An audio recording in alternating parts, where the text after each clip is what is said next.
आपने कभी ना कभी तो लोगों से ये कहते हुए जरूर सुना होगा कि यार पैसा कमाना बहुत मुश्किल है, ऐसे ही अमीर नहीं बना जाता। बहुत ही कम लोग होते हैं जो सच में अमीर बन पाते हैं। अमीर और ज्यादा अमीर और गरीब और ज्यादा गरीब होते जा रहे हैं। लोगों का ये मानना बिल्कुल सही है, क्योंकि अमीर लोग ये जानते हैं कि पैसा काम कैसे करता है और उसे मैनेज कैसे किया जाता है, जबकि गरीब लोग सिर्फ यही सीखते हैं कि पैसा कमाया कैसे जाता है। अमीर लोगों के पास फाइनेंशियल नॉलेज होती है क्योंकि वो फाइनेंशियली लिटरेट होते हैं, और ऐसा इसलिए होता है क्योंकि वो खुद को फाइनेंशियली लिटरेट करने के लिए फाइनेंशियल बुक्स पढ़ते हैं। अब आप जानते हैं कि फाइनेंशियल एजुकेशन के लिए जो बुक सबसे ज़्यादा लोगों को रिकमेंड की जाती है वो है rich dad poor dad by Robert T Kiyosaki. वैसे तो फाइनेंशियल एजुकेशन पर बहुत सारे राइटर ने बुक लिखी है, पर जो कॉन्सेप्ट इस बुक में बताए गए हैं वो पार्टिकुलरली काम तो करते ही हैं, साथ ही साथ तरीकों को समझना भी बहुत आसान है। Rich dad poor dad book में ऑथर ने खुद की स्टोरी बताई है, जिसमें उन्होंने कहा है कि बचपन में उनके दो डैड थे। एक उनके असली डैड जिनको वो पुअर डैड बुलाते थे, और एक उनके दोस्त माइक के डैड जिनको वो रिच डैड बुलाते थे। रोबोट के जो पुअर डैड थे वो बहुत ज़्यादा एजुकेटेड थे और वो एक स्कूल में बच्चों को पढ़ाते थे, जबकि उनके रिच डैड ने सिर्फ 8th स्टैंडर्ड तक ही पढ़ाई की थी, लेकिन वो अपना बिजनेस चलाते थे। एक तरफ रोबोट के पुअर डैड जो इतने एजुकेटेड होने के बावजूद भी फाइनेंशियली स्ट्रगल कर रहे थे, वही दूसरी तरफ रोबोट के रिच डैड जिनके कम पढ़े लिखे होने के बावजूद भी उनसे कहीं ज्यादा अमीर थे। ऐसा इसलिए हुआ था क्योंकि रोबोट के रिच डैड ने मनी को समझा, वो जान चुके थे कि पैसा काम कैसे करता है। इसके बाद उन्होंने अपनी लाइफ में जो भी कुछ सीखा उसे अब उन्होंने 20 साल तक रोबोट को सिखाया।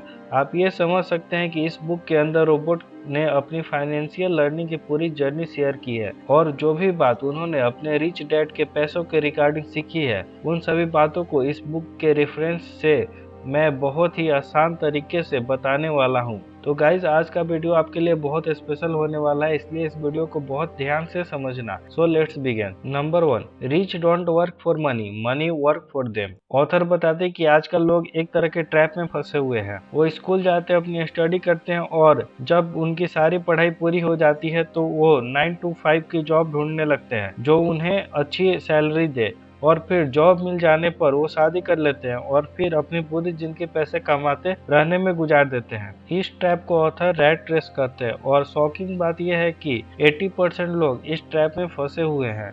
ऑथर के रिच डैड बताते हैं कि इतने सारे लोग इस ट्रैप में इसलिए फंसे हुए हैं क्योंकि वो अंदर के लालच और डर को कभी समझ नहीं पाते।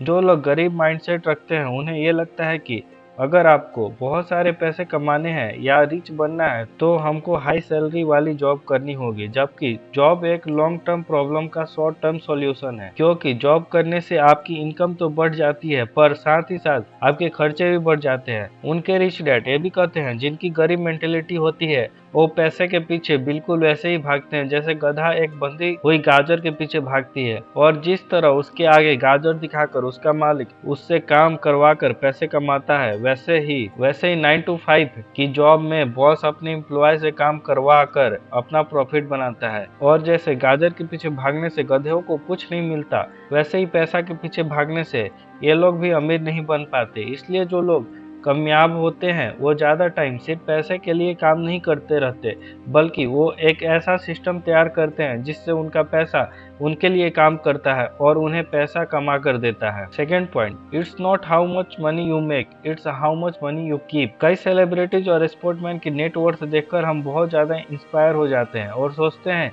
कि यार एक दिन ऐसा भी आएगा जब हम भी इनकी तरह पैसे कमाएंगे। पर क्या आप ये बात जानते हैं कि बहुत से सेलिब्रिटी ऐसे भी होते हैं जो बहुत ज़्यादा पैसा कमाने के बाद भी अमीर नहीं बन पाते। ऐसा इसलिए होता है क्योंकि उन्हें पैसा कमाना तो आता है, पर अपने इस पैसे को मैनेज कैसे करते हैं वो ये नहीं जानते हैं, और उन लोगों को ये पता नहीं होता है कि एसेट क्या होता है और लायबिलिटीज क्या होता है, और इस कंफ्यूजन की वजह से वो अपने सारे पैसे को खो देते हैं। ऑथर के रिच डैड इसकी एक बहुत ही सिंपल डिफिनीशन देते हैं और बताते हैं एसेट वो चीज़ होते हैं जो आपकी पॉकेट में पैसे डालती है, बट लायबिलिटीज वो चीज़ होती है जो आपकी पॉकेट से पैसे खाली करती है। कई लोग लायबिलिटीज को एसेट समझकर खरीद लेते हैं जो उनको पैसे देने की जगह उनका खर्चा बढ़ा देते हैं। एग्जाम्पल के लिए ऑथर कहते हैं कई लोग अपने घर को अपना एसेट समझते हैं, जबकि असल में वो एक लायबिलिटीज होता है, क्योंकि वो अपने घर में खुद रहते हैं, जिससे उनकी कोई कमाई नहीं होती है। साथ ही एक घर बनाने के लिए जो वो होम लोन लेते हैं, उसकी ईएमआई लगभग लाइफ टाइम तक भरनी पड़ती है। इस तरह की कंडीशन में आकर आप भी पैसे कमाते हैं, फिर आपके पास वो पैसे बचते ही नहीं। इसलिए अमीर बनने के लिए सबसे जरूरी चीज ऑथर बताते हैं वो है एसेट और लायबिलिटी के डिफरेंस को डीपली समझना, और जितना हो सिर्फ एसेट क्रेडिट करना। Third point, get in your business along with your job। कई लोग क्या करते हैं, वो अपने अंदर अच्छी स्किल होने के बाद भी खुद को सिर्फ एक जॉब में फंसा कर रखते हैं। इसके अलावा कुछ और करने के बारे में वो सोचते भी नहीं है, और अगर कभी वो अपना बिजनेस करने की सोचते हैं तो सबसे पहले वो अपना करंट जॉब को क्विट कर देते हैं। ऑथर कहते हैं कि देखो, ये बात तो बिल्कुल सच है, सिर्फ जॉब करते रहने से आप ज्यादा अमीर नहीं बन सकते, लेकिन इसके लिए बिल्कुल जरूरी नहीं है कि अगर आप एक बिजनेस की शुरुआत कर रहे हैं तो आप उसके लिए अपनी करंट जॉब को छोड़ दें।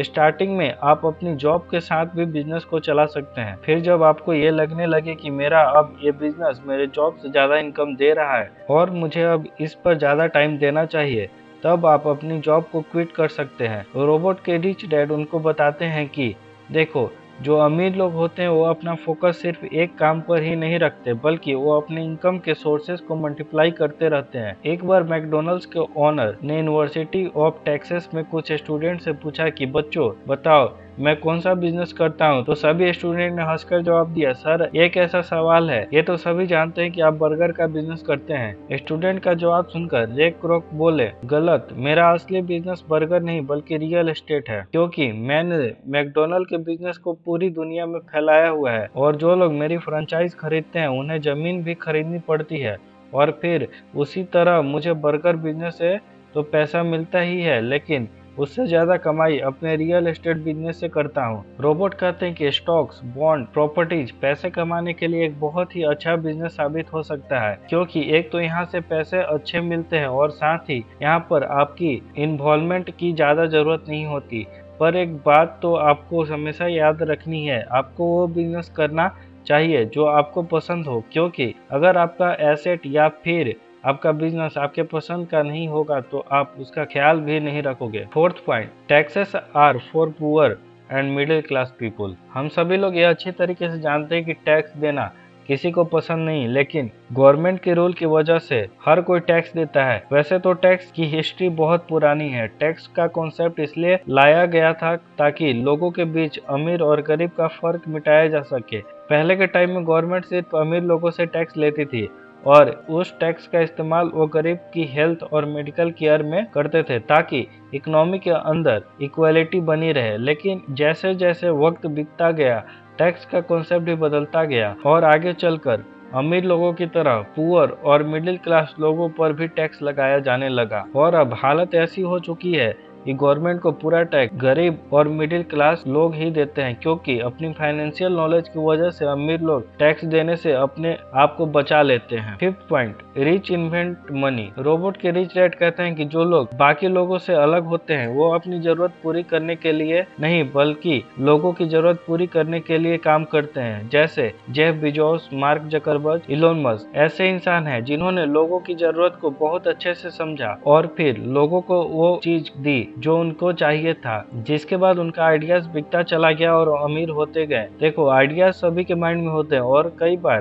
तो ऐसे आइडियाज भी होते हैं जो अब तक इन्वेंट नहीं हुए हैं, पर लैक ऑफ करेज और सेल्फ डाउट्स की वजह से लोग कभी भी अपने उस आइडियाज को दूसरों के सामने एक्सप्रेस नहीं कर पाते हैं। इसलिए सबसे जरूरी बात जो ऑथर कहते हैं कि अमीर बनने के लिए जो सबसे ज्यादा जरूरी चीज आपके अंदर लानी है वो है करेज, क्योंकि यही आपको बोल्ड और रिस्की स्टेप लेने में आपकी पूरी हेल्प करेगा। Sixth point, rich learn all the time and know how to sell their ideas. Robert ने जब अपनी पहली book if you want to be rich and happy don't go to school publish करवाने के लिए दी, तो पब्लिशर ने उनसे कहा कि आपको अपने इस बुक का टाइटल बदलकर द इकोनॉमिक्स ऑफ एजुकेशन रखना चाहिए, पर उनके सजेशन पर उन्होंने अपना टाइटल चेंज नहीं किया क्योंकि उनको ये पता था कि जो ये टाइटल है वो कंट्रोवर्शियल है और यही मुझे टीवी और रेडियो पर पॉपुलैरिटी दिखाएगा। और बाद में ऐसा हुआ भी। इसलिए रोबोट कहते हैं कि देखो, आइडियाज होना ही काफी नहीं है, आपको लोगों को अपने आइडियाज को बेचना भी आना चाहिए, क्योंकि अच्छे आइडियाज और स्किल तो बहुत से लोगों में होते हैं, लेकिन बहुत ही कम लोग ऐसे होते हैं जिन्हें अपने आइडियाज को दूसरे को बेचना आता है। इसलिए अगर आप भी अमीर बनना चाहते हैं तो सबसे पहले ये सीखिए कि